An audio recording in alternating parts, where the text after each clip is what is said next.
Well, good afternoon, everyone. We're going to get started. Before I introduce our speaker, I want to say just a few words of thanks, but important words of thanks to the Getty's Villa Council, because this is the Villa Council Presents annual lecture, which they support and make it possible to bring distinguished speakers as we have today, and for all of you to enjoy. So thank you to all of them, a number of them in the audience today. And the particular emphasis of this series, as many of you will know, is to draw out the continuing relevance of the ancient world to our lives today.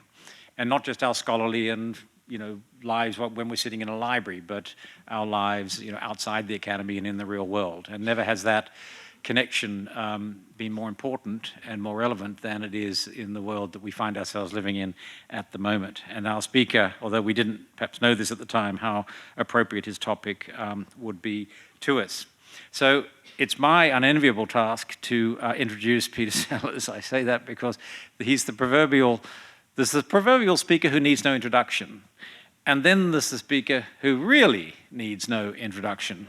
And then there's Peter Sellars. So but since I know there are a few children and perhaps even grandchildren in the audience who may not be as familiar with all of his major and famous achievements, I will just give you a sprinkling of background to him. As you'll all be aware, he's gained international renown for his groundbreaking and transformative interpretations of artistic masterpieces and for collaborative projects with artists of various kinds across an extraordinary range of media within the arts. He's been the artistic director of operas, of musical performances, theatre, dance, and film. He's also, particularly key to our series, been particularly innovative in his treatments of a number of the classics, both of the Western and non-Western traditions. And relevant to our focus on the Western tradition, the plays that he's adapted include Sophocles' Ajax, Aeschylus' Persians, which of course we presented recently at the Villa Theatre, and Euripides' Children of Heracles.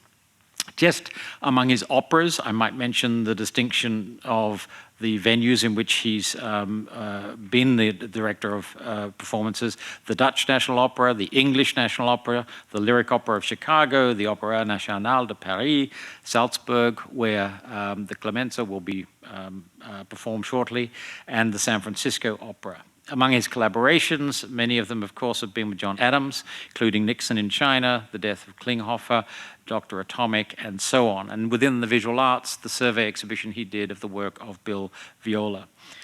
Upcoming projects include, as I mentioned, Clemenza di Tito at the Salzburg Festival this year, so get your tickets to Salzburg if you can, and the premiere of John Adams' new opera, Girls of the Golden West, at the San Francisco Opera. He's led many major arts festivals himself, coordinating either as music director or more. In 2016, just last year, the Ojai Music Festival.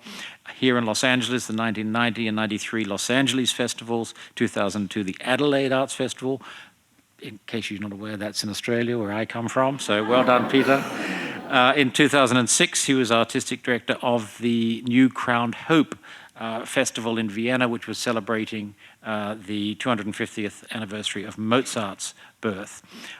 Also here in the States, the American National Theatre at Lincoln Center and the Boston Shakespeare Company. So it goes on and on and on, and I've already spoken for too long. He's currently the Distinguished Professor in the Department of World Arts and Culture at UCLA, where he's also director of the New Boethius Initiative. And among the very distinguished prizes he's been awarded are the MacArthur Fellowship. There is no higher distinction than this in our world of scholarship. The Erasmus Prize for contributions to European culture, the Gish Prize, and he's a member of the American Academy of Arts and Sciences. In 2014, he was awarded the prestigious Polar Music Prize and named Artist of the Year by Musical America. So you can well understand why we wanted him for today, and he's lecturing to our great pleasure on a topic of transparent relevance both to the ancient world and to our current circumstances, on the quality of mercy in Imperial Rome, Imperial America, and Mozart's La Clemenza di Tito. It gives me great pleasure with you to welcome Peter Sellars.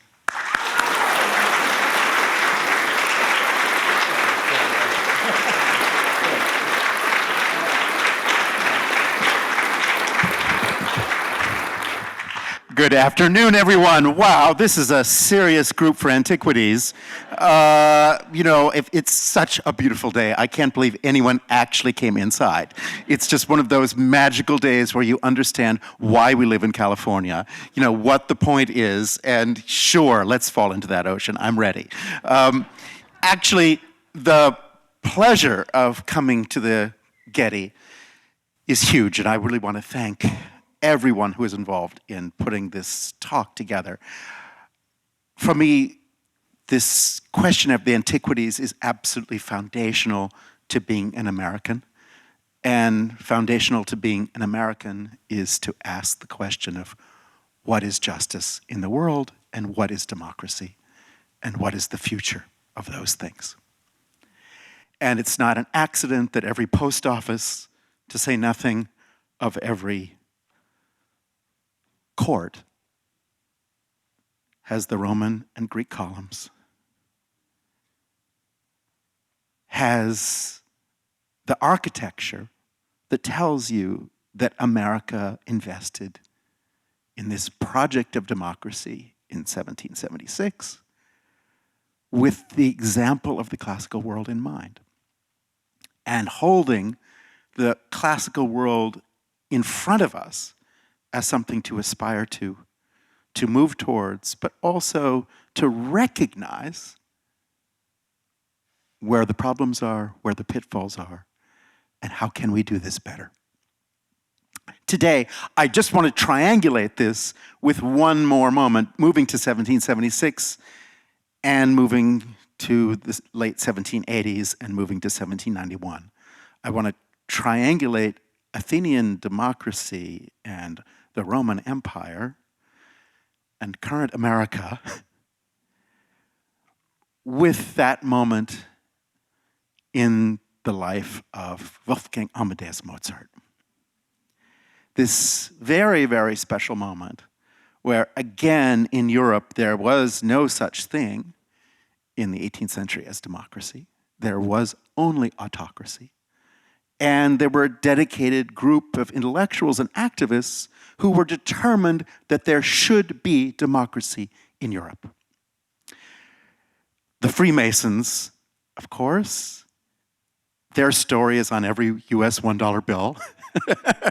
And you have the complete staging for Mozart's magic flute every time you use a $1 bill.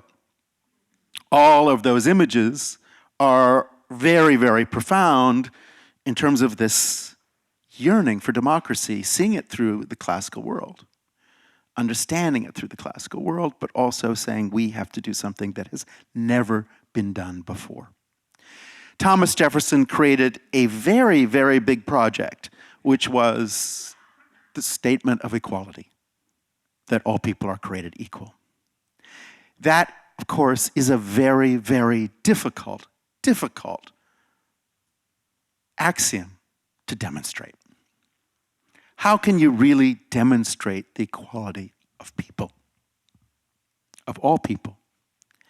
And this was a huge problem for Mozart's generation as they were seeing the American Revolution unfold, and then, of course, from 1789, seeing the French Revolution not only unfold, but explode into a bloodbath and absolutely terrifying series of quakes that were felt across Europe. Haydn and Mozart, I'm happy to say, two artists, were part of this group of European intellectuals trying to imagine what democracy in Europe could be. And when we talk about Viennese classical style, Mozart, Haydn, and Beethoven, of course, the word classical is used because, again, it's a gesture towards the ancient world, but a sense that the ancient world is being reimagined, updated, and understood in some new context. The context is very, very, very vivid. There's a group of people who are determined, Freemasons all across Europe, that there will be no more monarchy. Their meetings are made, particularly after the French Revolution, illegal. Certainly in Vienna, it's very, very delicate. And one of the reasons why Mozart has never gotten credit as a political agitator is that if you wrote in any of your correspondence words that were associated with the French Revolution, with this type of free thinking, your correspondence, of course, is being intercepted by the secret police, and you're brought in for questioning, or sometimes detained.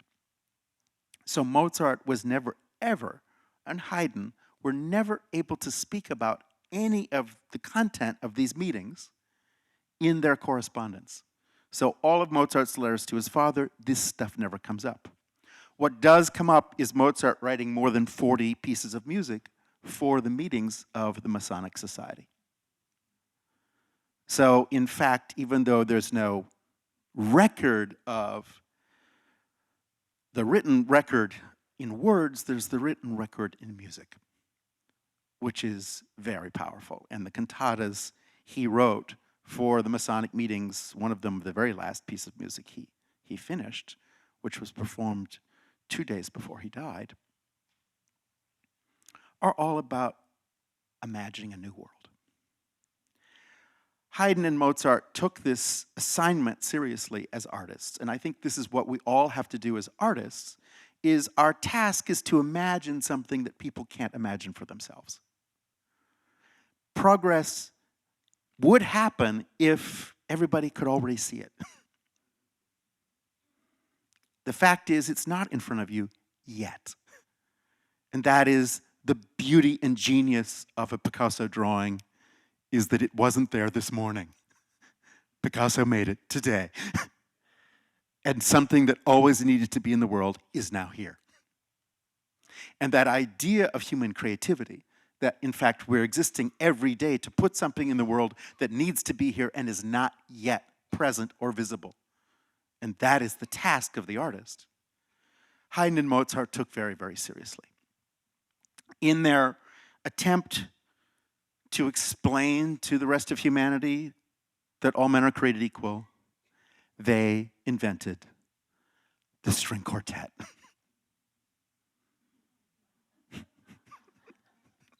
They said there is going to be a way to show that these four people are absolutely equal and you can't do without any one of them or any two of them. And it's not three people accompanying a soloist. It's a conversation among equals. And the very structure itself needs to demonstrate that we need each other and that in fact all human life is democratic and dialogic in nature. It's a conversation moving back and forth. And the truth doesn't exist over here or over there. The truth exists in the engagement. The truth is the engagement of all of those voices, not privileging one or another. Now, this incredible breakthrough in chamber music was then applied by Mozart in opera. And from the age of 23, he starts writing in his operas these astonishing quartets, where suddenly there's this moment of justice where human beings who are in the world quite unequal. One person is a king, one person is not, one person is a servant, one person is a middle-class bystander.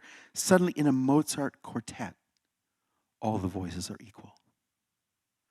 In a Mozart quartet, they all have equal emotional and moral weight. The first great quartet in Idomeneo is incredible. Suddenly the king has to talk to everybody as equals. They are equal. And Mozart sets about creating these musical structures of equality. Famously, of course, by the time we get to the Marriage of Figaro, it is the French Revolution as an opera. And everybody's equal and everything's moving very fast. And you've got to be awake. And there's no place for privilege. Now, the magic the Marriage of Figaro was really not appreciated by the political establishment, but the tunes were great. And Mozart just really sold it with those tunes. The tunes were irresistible. You said, this is the most fun opera ever written, even though you were appalled at its content. And the idea that a count needs to be pardoned by his wife is so shocking. And the idea that the servants know way more than the people they're serving. All of those things are shocking to have that put up front. Then Mozart goes one step too far, and he writes Don Giovanni, the most appalling, flame-throwing opera ever written. Already from the first note of the overture, you say, this is not friendly. And it's about the excess of the ruling class. It's about serial rape. It's about violence and desire and hunger and viciousness without limit. And you say something has to limit this privilege, this outrage, this sheer outrage of exploitation of this person who knows no limits. Don Giovanni was a disaster. Figaro, they just took it out of the repertoire after a year. They said, it's been played enough, even though the public wanted it back. Don Giovanni barely got to the fourth performance. This was just way too dark, way too dangerous, and the idea of a profligate nobleman who had no conscience of any kind. In the year of the French Revolution was appalling. And Mozart's commissions at court started to dry up. Finally, the emperor had to say, okay, we all know Mozart is more talented than anyone else. We will give him one more chance to write an opera, but we're going to make sure it's a subject matter that is so trivial that no one could do anything remotely threatening with it. And they gave him Così fan tutte, and the result was a disaster of like the most dangerous opera ever written. And they said, no more commissions. And for the rest of his time in Vienna, Mozart was commissioned to write 2-minute dance pieces. The composer of Don Giovanni. Two things happen. Mozart becomes an economic migrant because he can't get work, so he gets in a carriage and he goes all over Europe looking for work. He doesn't find any, no one will hire him. University students are happy to meet him, but all the courts where he performed as a brilliant 9-year-old are not interested in talking to him because his political reputation precedes him. He comes back to Vienna with no work and quite despondent, and the last year of his life unfolds. In a quite amazing way, he writes a song called Longing for Spring. Longing for Spring, of course, we know from Beijing, from Prague. It's, of course, a political image. You know the history of Chinese art is all of these plum blossoms. You know why there are centuries and centuries of poems about plum blossoms and accompanied by beautiful brush drawings. Is the plum blossom comes out in February. Already when it's still cold, where there's still ice, it blooms in very inclement weather to say this winter will not last forever. And someone has to announce that. And then March comes and they're destroyed, all the blossoms. And then little by little, spring appears. But of course, in Chinese tradition, the plum blossoms are honored for those who sacrificed their lives to say something against a regime at a time that was not propitious, but someone had to step forward and have the courage to blossom against that ice storm. And that's why you see the plum blossom image repeated with daring and with love. Mozart writes Longing for Spring. That becomes the final movement of his last piano concerto. And he has 3 projects: the Magic Flute, La Clemenza di Tito, and his Requiem. Now, I would just say, Magic Flute is about the trials by fire and water of a young generation. And he was surrounded by his friends. The first Sarastro, Mr. Giesecke, was a geologist from Ireland who had a giant collection of ethnographic materials, which now forms the basis of the Ethnographic Museum in Vienna. Under the Habsburgs, they have Montezuma's feathers, they have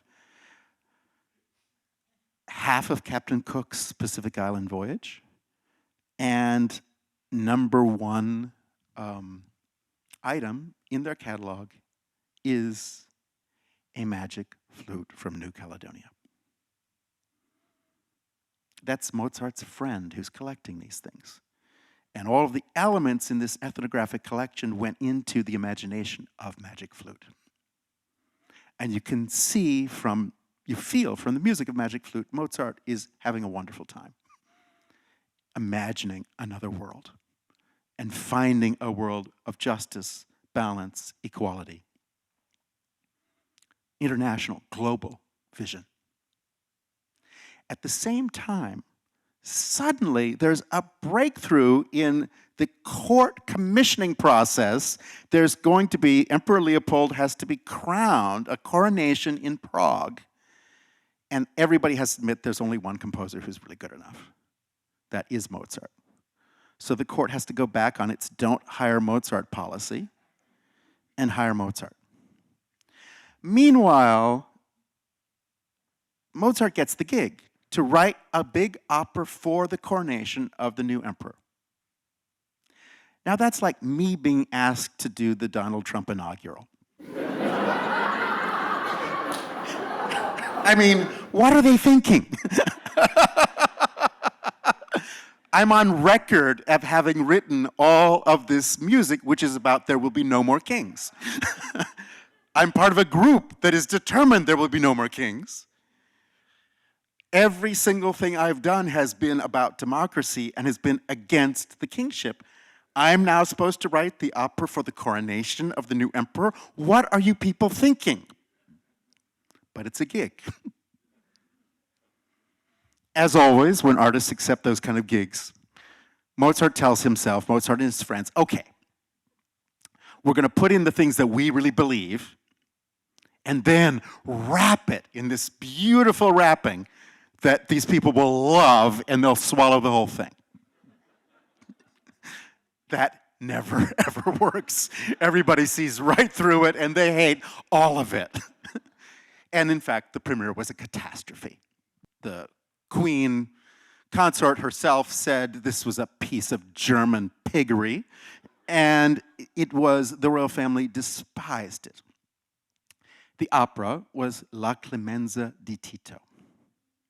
Now, this is a moment in Enlightenment Europe where this memory of Roman mercy loomed very large because, of course, again, something that we know from our own current situation, when you have erratic and all-powerful leaders who can just do anything based on what they had for breakfast, how do you talk to them? How do you create a conversation that engages them with a larger sweep of history and a larger sense of moral necessity and a higher mission to realize that a leader is here not to create war, but to create peace? We need leadership for peace. That's what doesn't happen by itself. Conflict happens by itself, no problem. Leadership is required for peace. And it's the arts of peace, not the arts of war, that are crucial. The Roman emperors have an interesting history, of course, because as Mary Beard says, there's just standard, routine Roman emperor level of brutality that goes with the job. But then there's this other possibility, the Pax Romana, this other possibility that what an empire can do is actually create the conditions of peace. And a very beautiful treatise I recommend to everyone, Seneca's De Clementia, on mercy. Seneca's genuinely, of course, a beautiful moral writer. This is one of his last works, and he writes it for the Emperor Nero, who was, of course, his pupil originally. Now the relationship is a little dicey. And just after Nero has his mother murdered and is eyeing a lot more people, Seneca thinks, okay, I'm going to write this for the emperor to suggest to him what the possibility of mercy is and what mercy means for leadership. And I think the power of the writing is that Seneca, of course, also sees the handwriting on the wall. 1 year after offering this text to Nero, in fact, Nero orders Seneca to commit suicide. So the text has a poignancy because you know Seneca's arguing against something he sees already as probably quite inevitable. And he's trying to put the best case for mercy at a time of unvarnished brutality. And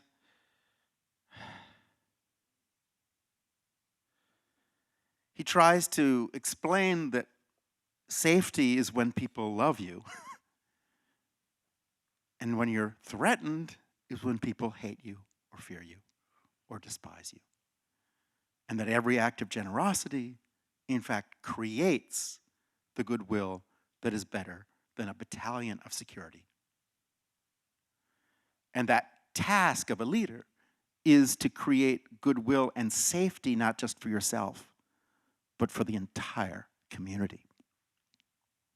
And these acts of generosity will actually increase the safety of everyone. Just the same way a standing army will not create peace anywhere in the world. You have to move to the next steps. To stir fear, not hope in men's hearts. If one's health falters a little,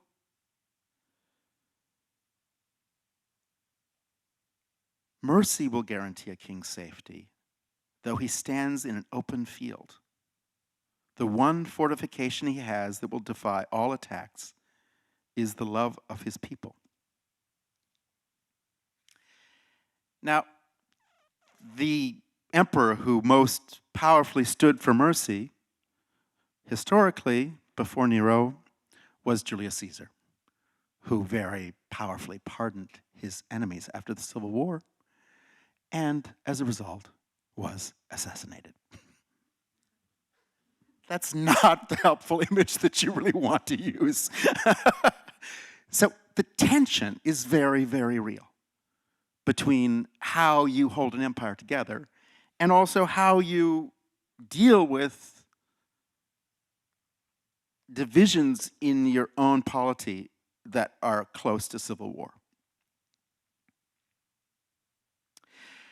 Where those men are concerned who will attract talk in the state, whether they are spared or punished, the opportunity for a remarkable display of mercy can be used. The idea that mercy is also display, that it actually affects everyone, and that it changes the tone of an entire country. It changes the tone of a moment in time, of a period. This is what Seneca is trying to touch. He sets up what is the opposite of mercy, and the opposite of mercy, he says, there's no opposite to mercy. There's just mercy. The opposite is just cruelty. And the trouble with cruelty is once you begin, you can't end it. You just go deeper and deeper and deeper and deeper. And it's, of course, what we feel as Americans. That famous book, How to End a War. We don't know how to end a war right now. Once you dig yourself in and all of the answers are violent, how do you stop?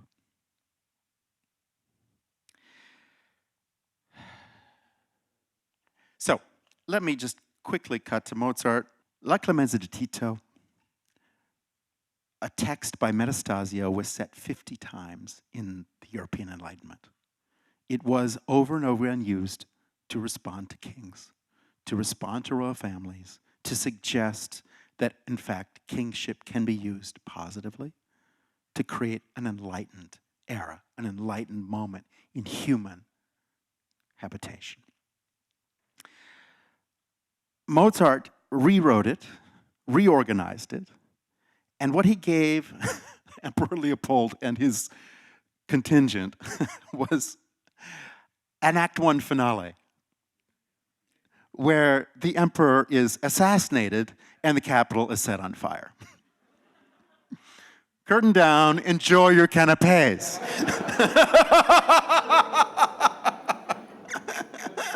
This did not go over well at all. On top of it, the key characters are accompanied by the clarinet and the basset horn, which are, of course, completely instruments that are associated with the Freemasonry movement. So even the royal person trying to say something, there's this damn basset horn that won't be quiet, that's going on all the time and suggesting that everything is going to change. So this is a disaster. Mozart is writing it at the same time as the Magic Flute. If he had one more Tuesday afternoon, it would be a slightly better piece. But we all want to love it because it's the last moment of Mozart. And there's great music in there, but it just doesn't add up. It's just depressing. Why? Because of this wrapping that I mentioned, that you think you're going to convince the royal family that you're on their side, but of course you're not. One of my favorite things is in the second act, just before Titus comes to face the person who's tried to kill him. He says, I'm going to call for the death penalty. And they says, no, I can't do that. I'm a nice person. I can't do that. And then he says, oh, if only I were the poorest person in a forest, living in a hut with nothing to eat. At least that poor person knows who their real friends are. What? Excuse me? What? This is, I think, 100% solid guano. But Mozart set it to music very beautifully. So my project in doing La Clemenza di Tito at the Salzburg Festival this summer is quite complex because I've been obsessed with this piece for 25 years. Basically, since the omnibus crime bill was passed by the Clinton administration, the 3 strikes and you're out, where people are serving 25 to life for stealing a golf club or a chocolate chip cookie. And we're living at a level of injustice that no previous era in the history of our country can match.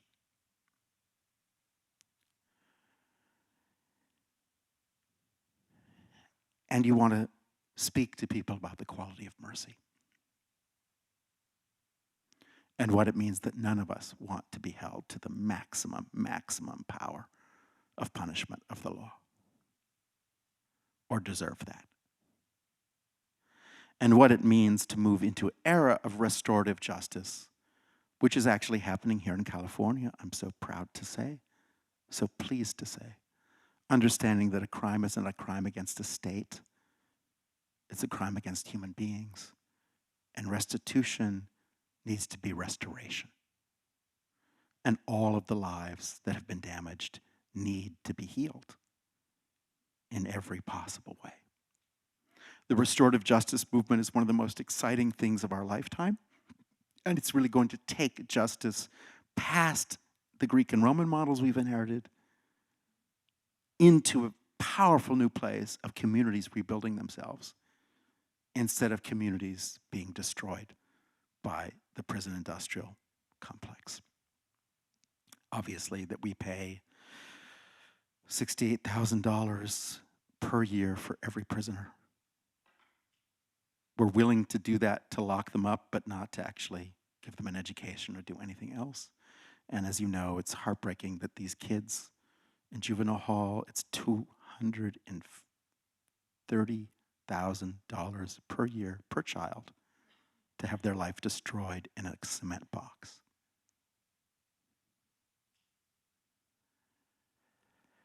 The other thing that's very moving is here in Los Angeles, I think we all had some of the most powerful days of our lives when Nelson Mandela came to town. And that sense that the city of Los Angeles played a role in the liberation of Nelson Mandela. And here is a leader, the first leader, I think, in history who actually did what Mozart wrote. Formed a government with the people who tried to kill him.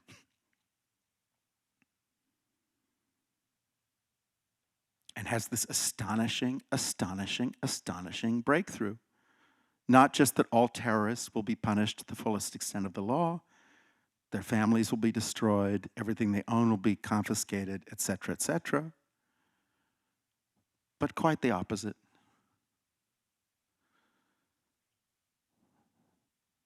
A terrorist act was perpetrated. And you have this in Mozart's opera, and you have this in Nelson Mandela's life. You bring in the people who did this. A, you forgive them. B, you find out what their issues are. Why did they do that? What are they hoping to achieve? And then you invite them to join the government, because until these people have representation and responsibility, no one will be safe. That was Nelson Mandela's courageous example of how to end a cycle of violence, terrorism, in a country which only proceeded through terrorism in both directions. The Truth and Reconciliation Commissions, I have the transcripts of every one of them. They are some of the most precious literature of our era on earth. As the perpetrators and the victims spoke to each other and tried to understand why and how human beings could be so degraded, degrading each other and themselves. This is the profound restitution that actually makes the possibility of a better society, because as soon as we owe each other something, then we all have to dig deeper and find another kind of generosity in ourselves, in our families, and in our communities. For me, Mozart, writing this opera as his last gesture on earth, was very, very powerful. And he died 2 weeks later. And the idea that Nelson Mandela was the leader who actually did these things, that was incredible. So for 25 years, I've wanted to stage this opera. I've talked about it endlessly, and now I'm finally doing it. And this is when disaster hit. Titus, the Roman Titus, is a very special case. He's renowned as the kindest Roman emperor, but that's just because he only lasted for 18 months. So he just didn't have a chance to be really super evil. His press is very good at the time. And you say, now, what is that coming from? What is that about? And he's written about very generously by Suetonius, and the few mentions around the edges. He is one of the few Roman emperors who actually comes from a succession. His father preceded him, and Vespasian, and you think, okay, no violence in terms of, succession, stepping up into the role of emperor. And then, of course, why the 18th century wanted to claim him as this positive, enlightened leader. And then you look a little farther and you say, now, what did he do just before? Oh, he was the guy in charge of the destruction of Jerusalem. What? That's right, he burned the temple. He totally shut down the Jews, and that was his lifetime achievement.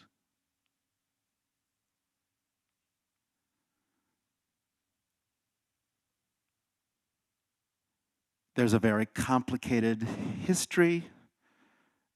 You know, Josephus, the Jewish wars, very complicated Jewish revolutionary who was fighting the Romans, and then at a certain moment he joined them and said horrible things about his fellow revolutionaries, and then said nothing but the nicest possible things about Titus. Josephus has become the model in some cases for the image of the self-hating Jew. Josephus repeats at great length Titus's speech when Jerusalem is in ruins. Classic blame the victim stuff. You Jews brought this upon yourselves, and you are responsible for the fact that your city is in ruins and the temple is destroyed. The people who actually did it take no responsibility.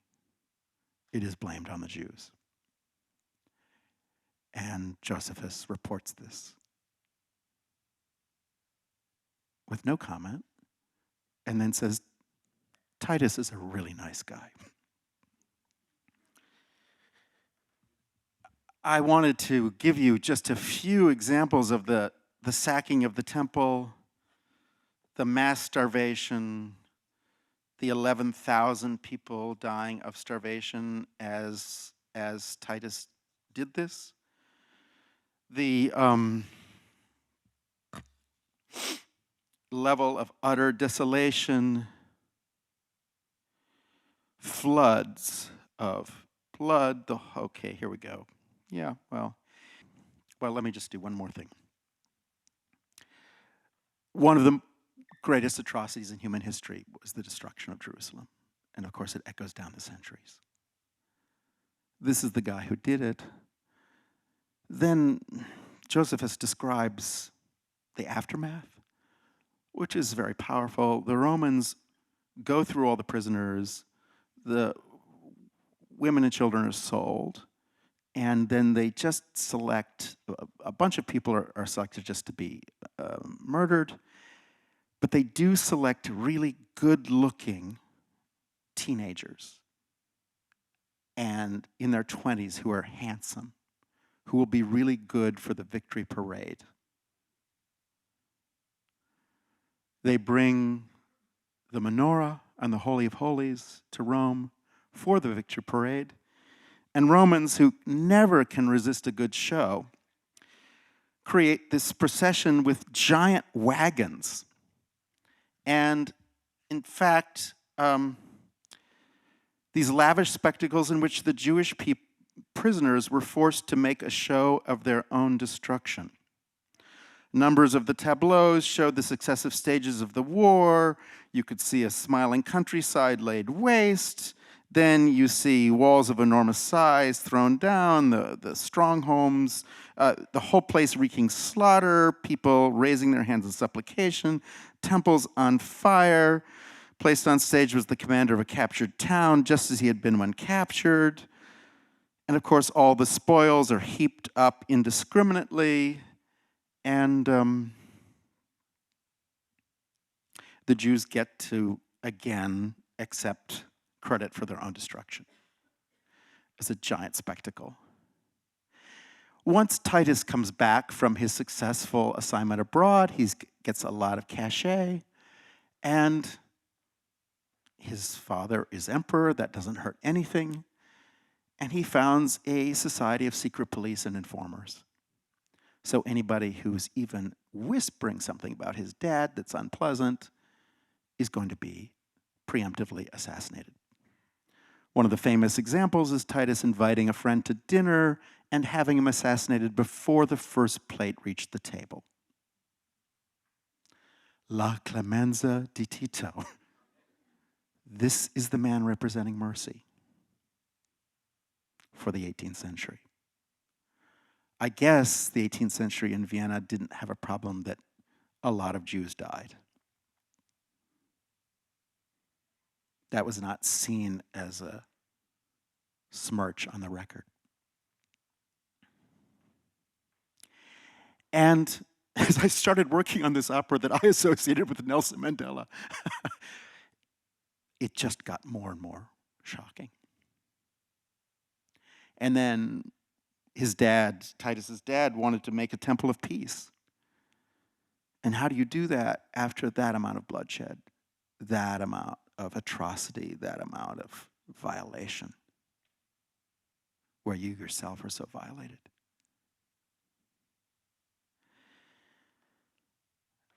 So it becomes a really interesting thing that Titus is known through history as a benevolent ruler. And during his reign, which is 18 months long before I think he was poisoned by his brother, but of course the Talmud says that a small insect got into his brain and ate his brains out. But he died unnaturally and early. In those 18 months, there was the largest plague in the history of Rome. There was the fire that devastated Rome itself, and Vesuvius erupted. What was very impressive is this man, Titus, used his own money, went to Vesuvius and used his own money for the refugees to help people rebuild. Used his own money to help rebuild Rome. People who had no houses, people who were in the streets. With his own money, he resettled people. I think the Romans were quite amazed by that because, of course, again, one of the ways an emperor enters history is through generosity. There's a tradition. Every emperor has their special project. His dad's project was the Colosseum. Stands there today as a model of entertainment. And that entertainment was, of course, paid for with the gold from the temple in Jerusalem. So when you look at the Colosseum, and of course the entertainment that took place there, you actually have to link it directly because that's where the gold came from, melted down. I am tending to feel there's no record of this, that Titus, having lived a life of exemplary violence and exemplary viciousness, somehow didn't have the stomach for it anymore and truly wanted to turn a leaf in his life over and turn over a leaf in the life of his country and show a different type of leadership and show that, in fact, a ruler, a leader, can create peace, can create compassion, a space of helping people who need help, a space of healing, and something that lets us have some kind of new beginning after we violated ourselves and other people. And I think this is the project in Mozart's music. What I'm doing, for anyone who wants to come to Salzburg, is I've cut the existing opera to smithereens, and I've made the opera that Mozart didn't live to write. For example, at the end of Act 1, I mentioned that the city is on fire and the emperor is assassinated. The opening of Act 2, there's a silly little recit, and then, oh, that wasn't the emperor at all, that was somebody else, the emperor's fine. What? Like, how cheesy and shallow. What we will do is we will open Act 2 with the Kyrie of the C minor Mass and create a mourning ceremony for the people killed in the bombing. and have people bring their flowers and their candles to the public square. That's what's missing in this horrible opera that was trying to flatter the royal family. Is any real sense of the human weight of any of these questions? That's one of the nightmares of the Enlightenment, is things are only intellectually considered. They're only an argument in principle, but not actually in the body, not actually with the weight of grief that's attached to human action, not what it is that we're actually feeling when we've crossed a line. And how can human beings recover and regenerate? I've put in a lot of sacred music. I've put in the Benedictus, also from the C minor Mass, to just deal with the fact that when you're helping people, it's a larger project. And for the trial of Sesto, I've put the Quitolas to go really into a state of deep shock. But I'm going one step farther, which is I'm rewriting the piece in terms of the dramaturgy, and I've cut the text. Because I don't believe, people who know the opera know that it has a love affair between Sesto, a young man who's quite determined to kill the emperor and create a revolution, and Vitalia, a former consort or future consort of the king, who wants to revenge herself because she feels insulted by Titus. And she and Sesto have this love affair, which is preposterous. And I think it's just the only thing they could say to the royal family, oh, you see love, people lose their minds. No. I think Sesto is part of the young generation, which includes Mozart, of people who are committed to ending monarchy now. Vitalia is part of the royal family who's been cast off and realizes that, okay, she can get her revenge by funding these young people and their terrorist movement. And they need each other. And of course, this is not a good time to talk about South Africa. And in the last year and a half, I've just had to say, okay, I'm going to set this opera in Brussels and make it about the bombs in Brussels and make it about every one of the terrorist attacks in Europe this year. Deal with Paris, deal with Berlin, deal with Nice, because this is Europe, and Europe needs to hear from Mozart and from Seneca. And so this hope is to use this opera right now to challenge where we all are now with the ongoing war on terror, again, that we don't know how to end, and replace with something more productive, positive, and useful, to build, not to destroy.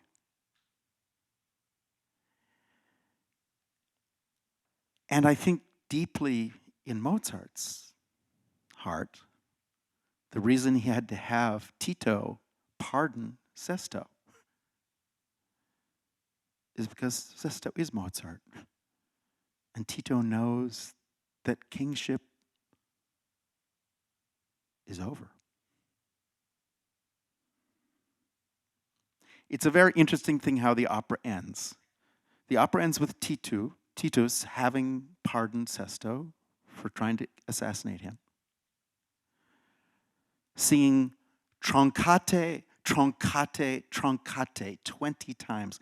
Cut off my life, cut off my life, cut off my life. With the chorus, all of them singing troncate.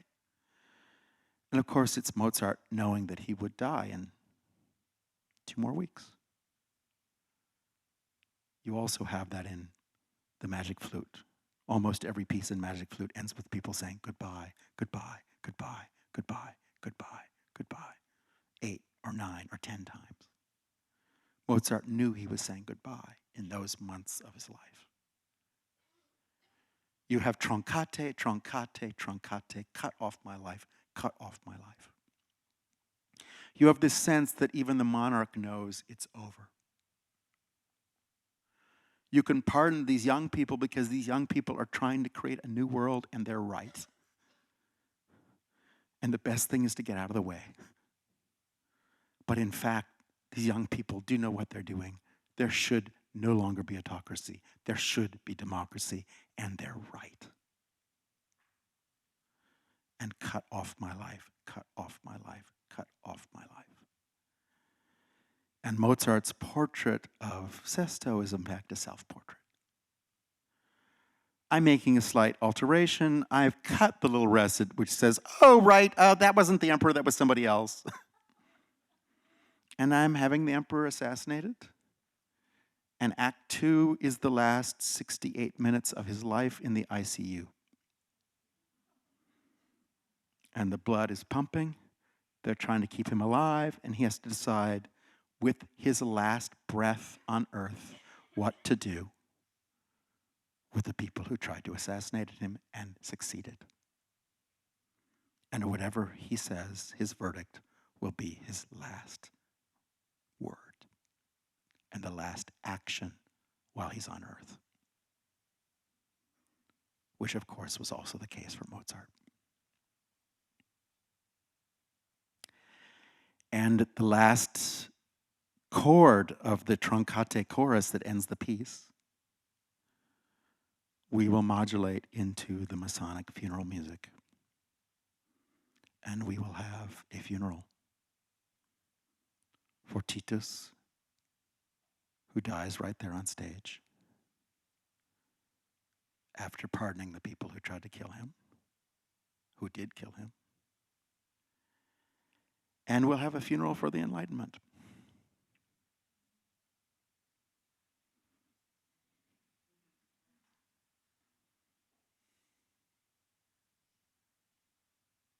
That's how Shakespeare ended his plays. That's how Shakespeare ended King Lear. That's how Shakespeare ended Hamlet. That's how Shakespeare ended The Merchant of Venice.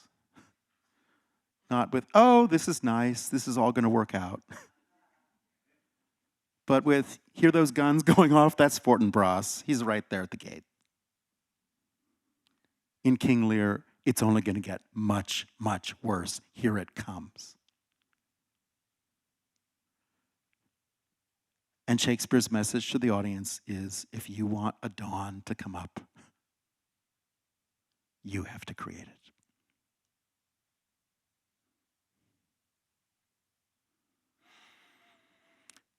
So I'm allowing Mozart to touch hands with Shakespeare for a moment, but also testify in a way he couldn't to his own premature leaving of this world. And of course, the music has this power and beauty that transcends that moment.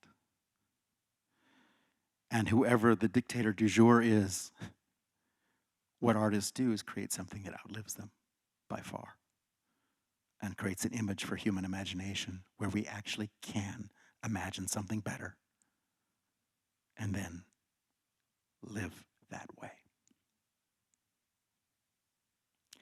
In the case of Mozart and Haydn, what they left is not only the string quartet, but this amazing thing called sonata form.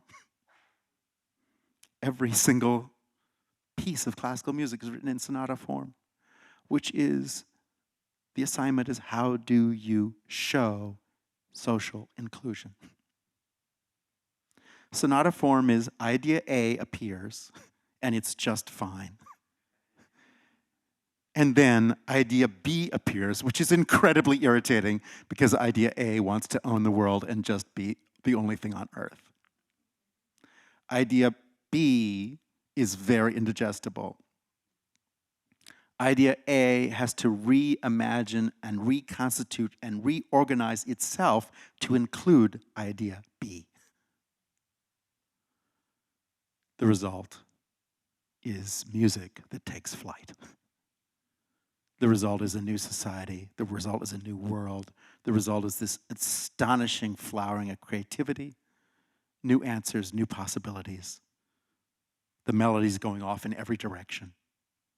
This incredible richness because idea A and idea B had to meet and include each other. This image of equality, this image of social inclusion is why we're still here in the United States of America, what our project is, what forms can equality take, how will justice appear in our generation. This project of restorative justice is something Seneca proposed to Nero, is something Titus, I think, genuinely attempted in his 18 months as emperor. And meanwhile, it's in front of all of us now. Thank you very much.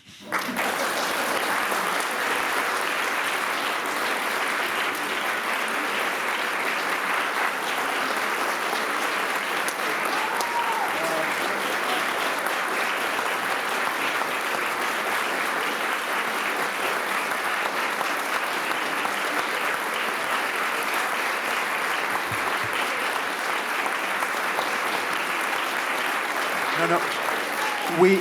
We are allowed to have questions, right? I'm sure there are questions, right? Of like, what are you talking about? We have microphones at the ready so that your questions also enter the history of the Getty Villa. Hi, thank you. That was wonderful. You talked about Titus, who was a terrible person, and then you think he might be trying to turn a new leaf and become a better leader, ruler. And I was wondering if you had rulers in mind when you were thinking of that. Because I can't think of anyone. I'm trying to, but I can't. Well, it's interesting because, of course, the Bible is full of those kind of things. You know, I mean, that's the Saul to Paul conversion. That is, you know, throughout Leviticus and Deuteronomy, it's in the Talmud, all this amazing thing of God lists all the punishments and said, but I still have mercy and will wipe away your tears and treat you as a beloved child. So, in fact, these ideas of justice do have, also in Buddhism, very long, compassionate histories. Like the list of punishments, Buddhism has 17 hells you can be put into.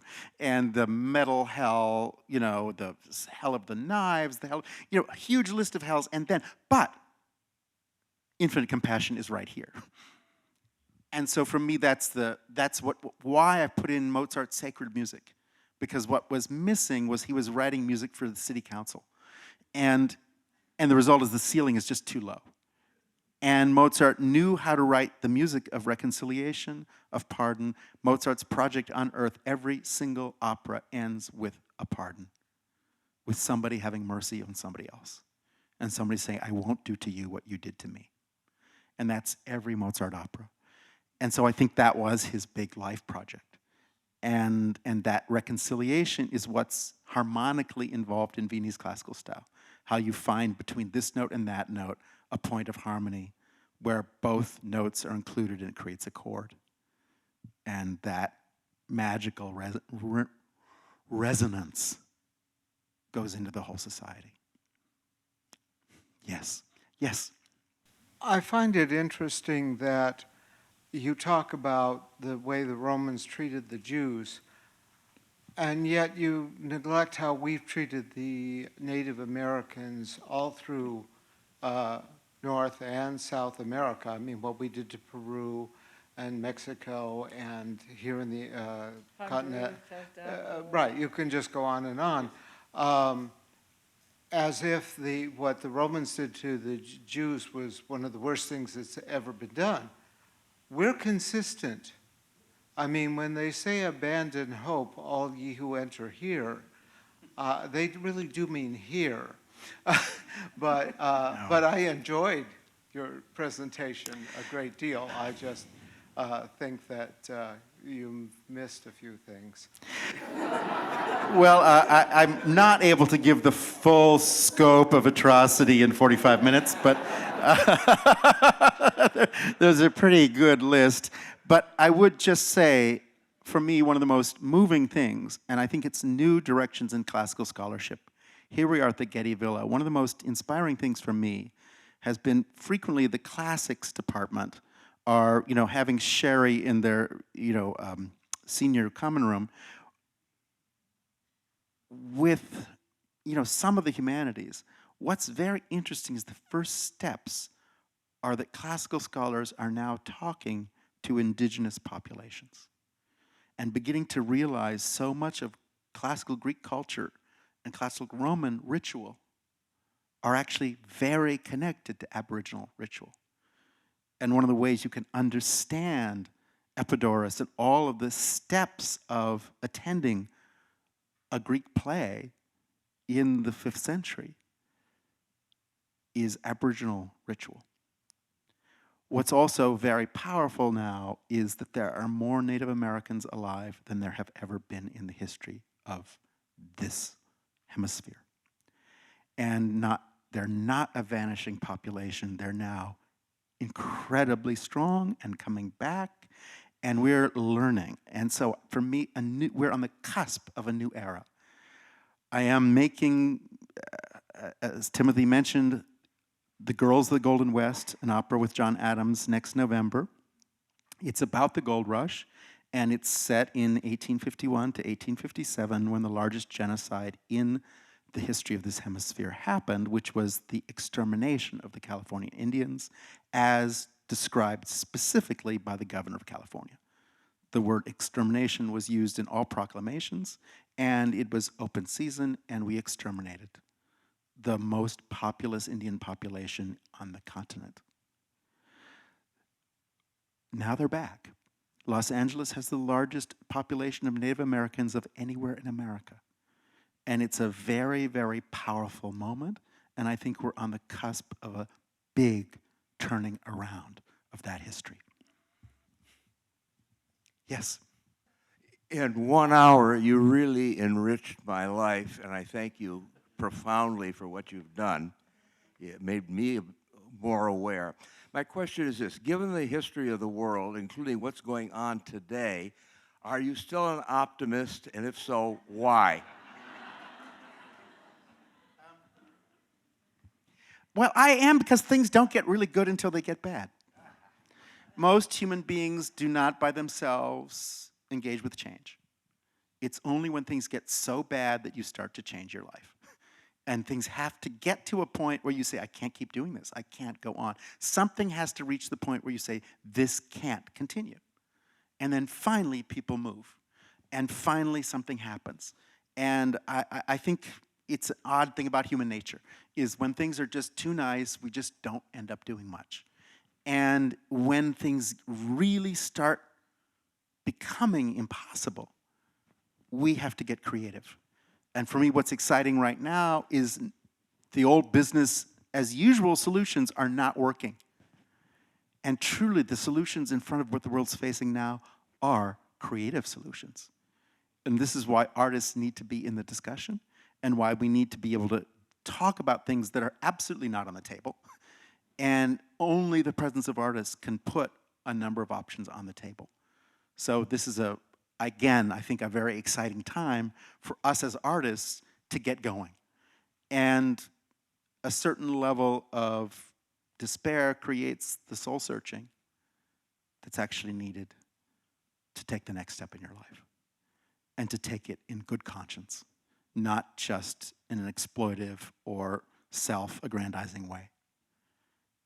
And that's very powerful. And for me, just put it another way, since we're here at the Getty Villa, the Greeks invented tragedy on purpose. You know, they really said, we're carving this theater in the side of a hill, 5,000 seats, you can hear perfectly. And what we're going to do is tell the most horrible stories ever. And everyone in the population has to come. You know, and the city council paid for your ticket if you couldn't afford it, but if you voted, you had to attend the theater in Athens. And what is so powerful is they said, we're going to tell these horrible stories because what makes us equal is not success. Some people are wildly more successful than others, and success doesn't always have a good result in people's lives. But what makes all of us human are things we didn't do well, we're not proud of, and we're still trying to figure out.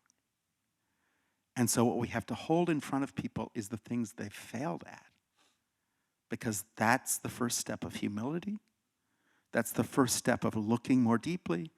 And it's the first step of a community having to come together and say, okay, we have parents killing their children and children killing their parents, and all the topics of the Greek plays, how we treated the prisoners in the last war, all these things that are disgraceful and horrible, but you can't just have a court or a judge reverse a decision and then have fewer suicides among young people. It's actually something that the law can't handle. It's something that a community has to handle. If a lot of our kids are committing suicide, what do we do as a community? And that is a very powerful, powerful moment, is to hold those things you're not proud of in front of you, recognize them, and then that suggests, I think, extraordinary action. Yeah. Yes? When a director takes an opera and interprets it That's a nice word.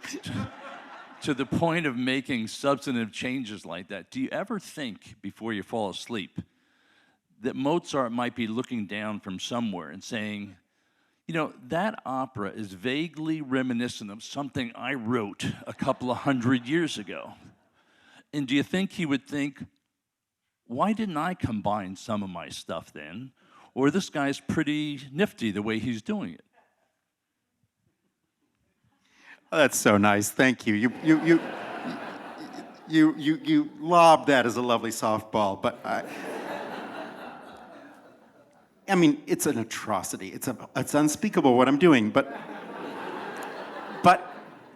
I have to say, most every time I've done a Mozart opera, no, in fact, every time I've done a Mozart opera, I've done the most complete version that anybody has ever done. And I've included every scrap of music that Mozart imagined, and I go out of my way to really make sure I'm accounting for everything Mozart was hoping to do. I added 3 new pieces in magic flute when I did it at Glyndebourne. People were horrified. But then Mozart wrote. So for me, Clemenza is such an interesting thing because I spent 25 years idolizing it. And once I started working on it, I realized how compromised it is from Mozart as Mozart. And again, as I said jokingly, if he had had one more Tuesday afternoon, he could have fixed it. Because Mozart worked really fast. But I think even he died 2 weeks later. And I think if he had had a chance ever to go back and revisit this work. The other thing about Mozart is you have to remember that most of his music in this kind of genre, he never heard. He never heard Idomeneo. He never heard Zaid. He never heard these very courageous pieces that he wrote that wouldn't cut through censorship. And so he died with those things as failures. So I'm thinking of him very intensely, and of course, because I work with John Adams and Kaya Sariaho, I work with living composers every day. I'm very aware that John Adams would be completely horrified if anybody did this. But on the other hand, all the works that I'm doing with John, we can call each other up, and John can say, which he literally did. He said, you know, I'm going through all of my pieces right now. He's just turned 70 this year. And John literally went through all his pieces, revising them, of saying, you know, while I'm still here, I want to fix these things. Mozart just didn't have that chance. And I think this piece, it's so clear the bizarre contradiction of somebody whose life work is about ending monarchy, and then whose last work is in support of the monarchy. I think the contradictions are very deep in the piece. And I'm just trying to help work them out. The other great thing about, I'll say 2 more things and then this will be over, but there are 2 things. One of which is, I'm not going to destroy the piece because the piece will live forever. So this version doesn't destroy anything. There'll be a million other versions of it, and you can go and get a record of it from Amazon. You can get a video. It's so available. It's more available than it ever was in history right now. So it's not that I'm going to do something that damages the piece forever. This is just one approach and one way of understanding it. The other thing I do feel is that any great work is great by virtue of the fact that later generations see something in it that the creator did not see. Shakespeare has no idea what he wrote and put in Hamlet, and what subsequent history, what Pasternak found in Hamlet in the Stalin years, and what needed to be said with Stalin present that could only be said by Hamlet. Shakespeare could not have imagined those situations. And so for me, the definition of a classic is something that lives beyond its time, beyond what its creator thought it was, beyond what the first audience would recognize. And in fact, every subsequent generation finds themselves in this work and finds something they need to say, they need to understand, or they need to struggle with. So that's my hope. Yes.